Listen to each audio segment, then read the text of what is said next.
hello, everyone, and welcome to this edition of Connected by Community, a podcast brought to you by Valentine Capital Advisors. I'm Brian Valentine, and I am joined by Cameron Cannon here, and we are pleased to have some special guests with us today, Lucy Hamm and Lila James from Best Version Media. Thanks for being here, guys. Thanks for having us. Or ladies, I should say. So we want to jump into all the wonderful things you guys do at work, but before we do that, maybe if each of you would tell a little bit to our audience, are you from here? Do you have family? What brought you to the area? That kind of thing. Yeah. Either way. I'll go. My husband and I just moved back to South Carolina just a year and a half ago, originally from South Carolina. But I grew up here at South Carolina and Texas, went to Texas A&M, and then went to Clemson for grad school, and then met my husband. Got married and worked at Anderson Mental Health as a counselor for a few years, and then started having kids, and just going back to work after 22 years of homeschooling, and Awesome. 2 kids in college and 2 at home still. Awesome. Yep. Good deal. What about you? I'm from Greenville. I have one son. He's 13. I was a public school teacher for a couple years, and it at the time was a single mom, and it just was kind of tough. So I started looking for something else and came across Best Version Media, and so I ended up. Rest is history. Yeah. That's awesome. So I got to ask, and we didn't talk about this. It's not the point of this podcast, but maybe I need to talk to you afterwards. My son applied to Texas A&M and got in. So it's one of his schools. I don't know that he's going to go there. They don't actually accept a lot of out-of-state students. Interesting. Yeah. So it's a big school, but I think hard for out-of-state students to get in. So this is the big reveal sometime next year where he's going to go. But It's the culture there is a lot like Clemson. That's what I've heard. Yeah. So it's a good school. Yeah. So he's Clemson, Auburn, and Texas A&M, which interestingly all kind of have, that's not all the schools, or some other schools, but those are some of the schools he's liking and leaning towards. So Go usually go visit. Yeah, we'll see. We have not visited. It's a ways away. So his thing was. It is. So we will. It's going to be financially driven. You might know from his dad being a financial advisor. And so he was waiting to see the economic package before he made decisions. So my vote's still Clemson. That's where I went. That's your vote. Yeah, well, as a dad, that's where I'm. Close to home, good school. Yeah, can't beat it. He'll choose the cheapest one though. There you go. Nothing wrong with that. He will. He is his father's son. So. Anyway, we'll maybe talk about that off air, and you can give me some advice about Texas A&M. So you guys do something unique and fun for a living. So maybe share a little bit about your company and what you guys do there. Yeah. So our company's motto is bringing people together. So we have interactive publications that go to different communities around Greenville, but our company is based in Milwaukee, and they're all over the country and Canada. So they're monthly interactive publications where the readers are the writers is the concept. So like Cameron's been on a cover before and kind of experienced it, but we always have a family that lives in that neighborhood on the cover of the magazine, a big story about them. People can send in pictures of their pets, recipes, calendars, favorite charities, local events, students to spotlight, volunteer opportunities. But the idea is just connecting people, local businesses, and a lot of really neat things come out of them. And then we also have a digital piece as well. So who gets the printed copy, or how's that? So we draw our maps based on home value, not to be snobby or anything like that, but for what the magazines are really built for is for local businesses to grow and get in front of the right people. And I'm sure y'all are aware, but there's a lot of studies that, 80% of your revenue is going to come from 20% of your people and that sort of thing. So we draw our distribution maps based on home value with the idea that those are the families that are here permanently. They're not traveling. They're, most likely to become and remain local businesses as clients. So, yeah. And so how many versions of that do y'all put out around here? North Main was the first one in Greenville. It goes to 3,100 homes every month. That came out in 2016. Now we've also got an Augusta Road neighbors, a Powdersville neighbors, a Swamp Rabbit South that goes to Hollingsworth Park, Gower and Perkins Mill, an East Side Neighbors, a Five Forks Neighbors, a Simpsonville Neighbors, Boiling Springs Living, and we'll be Greer. Okay. yeah, very about Greer to launch our neighbors. Greer Neighbors. Yep. Gotcha. Very cool. So the Five Forks Neighbors, I'm in that area. Where all does that go to? Is it just certain subdivisions, or So it's a list of about 30 different subdivisions. So Gotcha. it's about 4,000 homes gotcha? Is that the biggest? that one's going to. That one and Augusta Road Oh, are our Augusta two Road. biggest distributions. Very cool. Well, that's all of us people on Woodruff Road. Yeah. Yeah. So, well, that's again another subject. Five Forks, wonderful place. So, Cameron, you have to tell the audience about your experience with this. It was awesome. Yeah. So I bought a house in the North Main area about 18 months ago, me and my fiance at the time, now wife. And we had been getting they're really, really cool magazines in the mail. And kind of like she said, it's always a family on the front cover. And I guess they were looking for somebody for the January cover. And I was like, hey, I'll, put in for this. We're a young family. It's a little bit older of the generation in the area. Might, spice it up a little bit. And got selected to do it. And we went and got pictures made. And me and Michaela wrote our own little story. And it was fantastic. I mean, I still have covers of it in my house and, gave it out to my parents and friends. And it was just a really cool opportunity to kind of, introduce myself to not only the neighbors there, but, kind of in the surrounding area as well, to kind of let them know who I am, what I'm about, and, put a face with a name. So it was awesome. I really enjoyed it. Cool. They took good pictures of you guys. Right? Yeah, they slimmed me down a little bit. I look pretty good. My wife didn't need any help. She always looks gorgeous, but I was worried they're going to She brought the average up, right? Yeah, I was worried. I was like, everybody's gonna be like, how did this guy get this girl? But it ended up looking really good, so I was excited. Maybe you paid. I don't know. Yeah, I might have tipped him a little bit to edit it a little bit. So tell us about the Greer one that you guys are about to start. What was the idea behind that? What are some of the neighborhoods?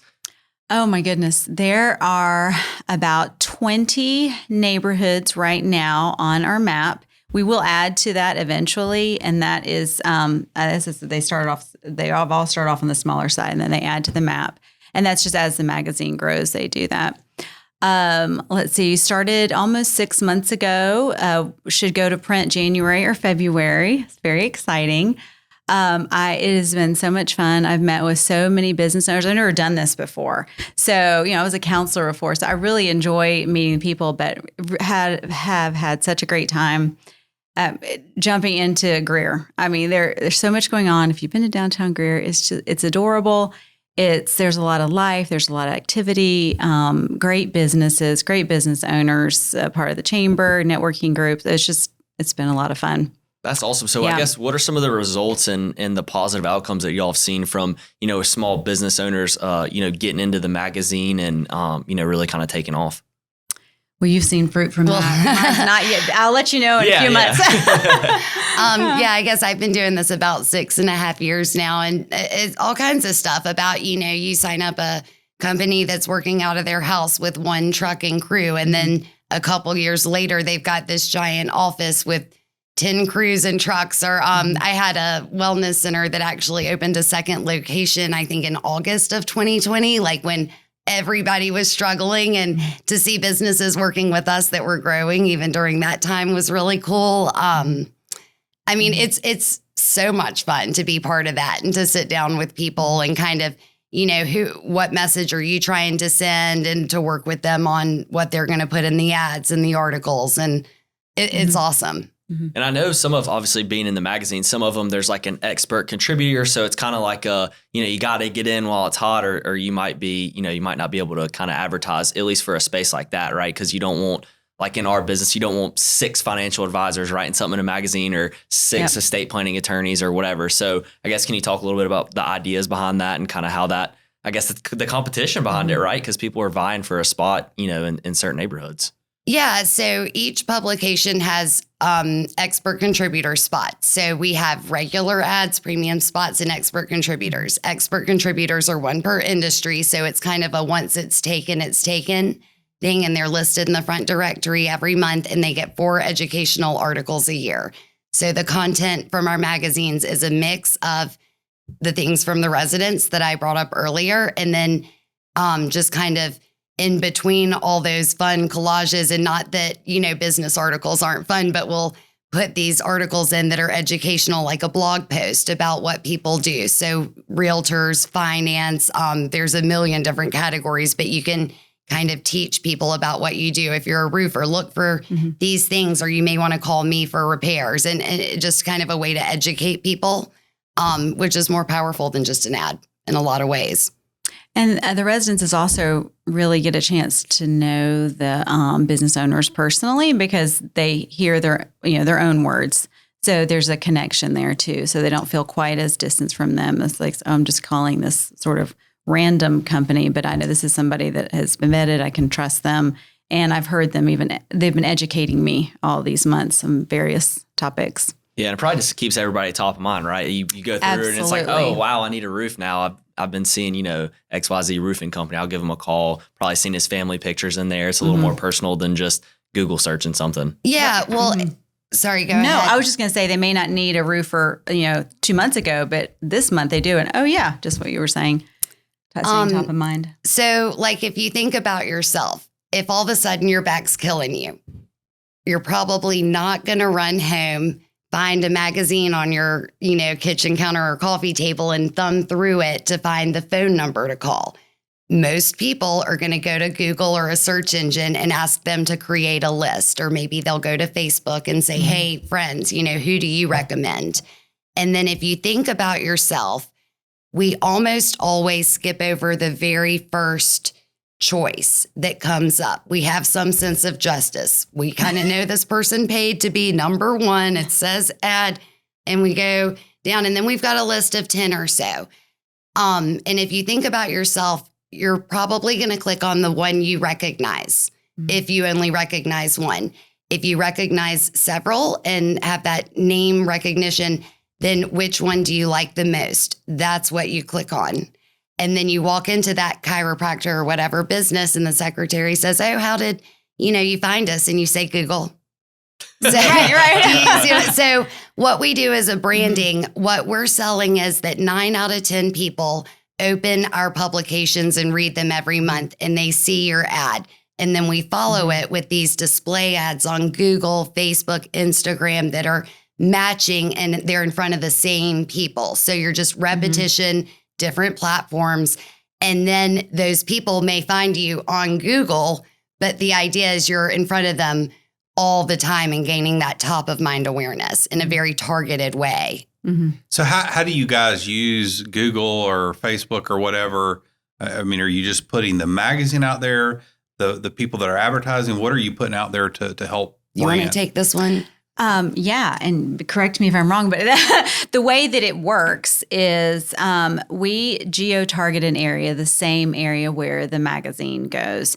So essentially, we are saturating a particular area with one of our sponsors' ads. And we have 3 different levels of sponsorships, and it's through Facebook, Instagram, and Google.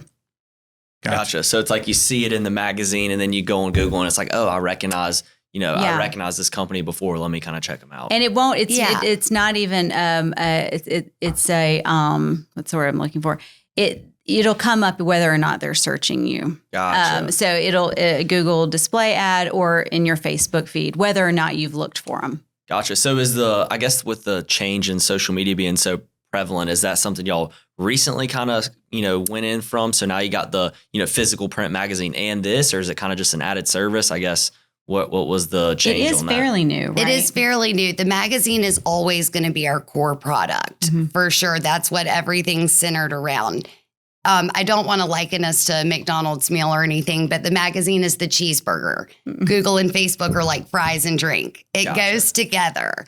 But it's always our magazine's our main thing. But in the last 2 or 3 years, our company for years has been looking at different possibilities and how can we incorporate different things, but it's got to make sense. And what they finally settled on was there's just so many studies that when people see the same message on multiple platforms, so they're already seeing you in the print, then when you're popping up on the Facebook as they're scrolling, or as you're looking for a recipe or reading a news website, and you're seeing those same matching ads, that people are just much more likely to click on it or remember it. It just makes a much bigger impact than if you're just a random display ad out there and the person has no prior connection to it.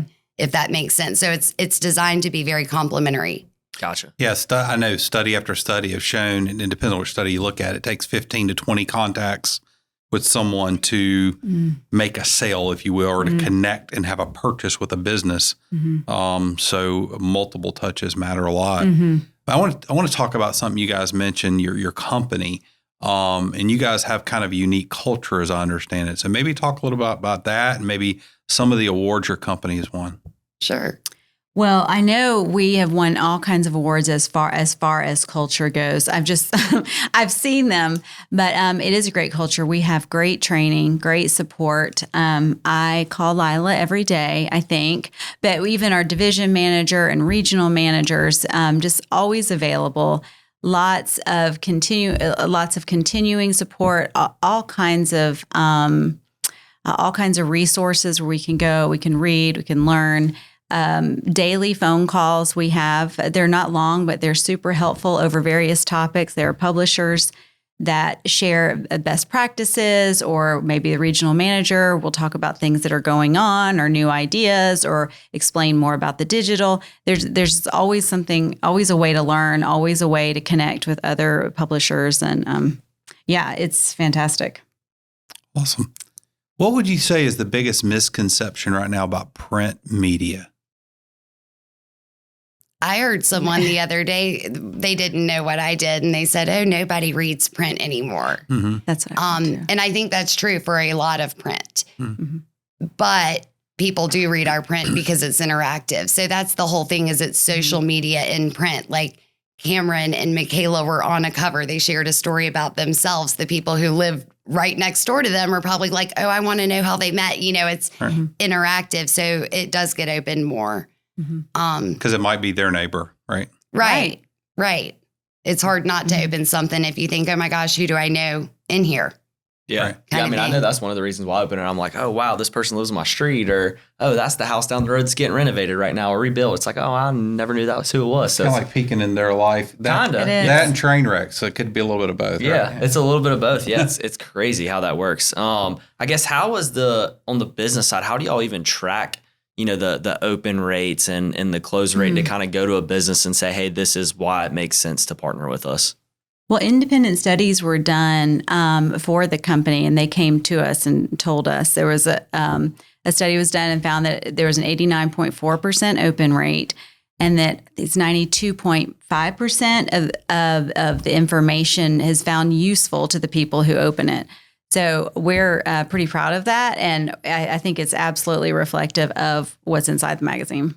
Very cool. The studies that they give us to share, like in our sales presentation and stuff, were not done by our company. Right. So like the ones that Lucy just mentioned were done in Florida by some larger HOAs that we're getting. There's other companies that do what we do. And so there were 2 or 3 of the similar concept magazines going to some of these areas. So they kind of decided we just want to do one, and did this large survey that we didn't even know was happening until they had the results and shared it with us. And we won. And then another study done by LEK Consulting, which I think they're second only to Gallup in polls and all that. Our company is privately owned, always has been. The 3 guys who started it are still in charge. But people have approached us to try to buy us a lot. And so a company paid for this LEK study to be done, where they surveyed 30,000 people across the country, business owners, and asked them, "What's your most effective form of advertising?" And the results were awesome. So anyway, they try to use things that we didn't even know were being done, because it's more, There's not objective. like a conflict of interest Not a to say, conflict of "Oh, interest, yeah, we're the exactly. best in the world." Yeah. Yeah. There's a lot of science to why the magazines are designed the way they're designed. Yeah. It's not because we thought, "Oh, we want to make cute, pretty, fun magazines." There's a lot of reasons to all of it. Like, people remember print more than something they just see on a screen randomly. I mean, it's all designed to help local businesses be in front of the right people. Well, and I think, with our community, Connected by Community, it kind of fits too. So certainly if, some of other small business owners or nonprofits, may make sense to certainly reach out to your folks that are watching or listening. So that's pretty cool. Yeah. Well, I've learned a lot. I know Cameron has a kind of a not a trick question, a final question he wants to ask. So we always like to ask, and y'all can both answer, but what makes you tick? I really enjoy, in general, always have, just relationships, getting to meet people. I have long-term friendships. I also love meeting new people. And I think that's probably the core of what drives a lot of what I do in life, whether relationships, family, relationships with friends, neighbors, community. Yeah. Awesome. Mm-hmm. It fits. Oh, I don't know. That was a great answer. There's no wrong answers, by the way. Yeah, I mean, I also like relationships and meeting people. And I thought when you She's a said cheerleader is what she is in her heart. She's an I thought when you encourager. said what makes you tick, you meant like what's your pet peeve or something. So They can answer that way too. Sitting over here thinking, Can be what ticked off. passive aggressive emails. There you go. Yeah, there it is. I like it. Well, what's the funny. best way for our listeners, whether they're a small business owner or a nonprofit to contact you guys to learn more about the services that y'all provide? We are independent contractors. We work together a lot, but we're also independent contractors. So we could do our phone numbers. Perfect. All right. Well, Lucy Hamm, and it's 803-465-0008. Perfect.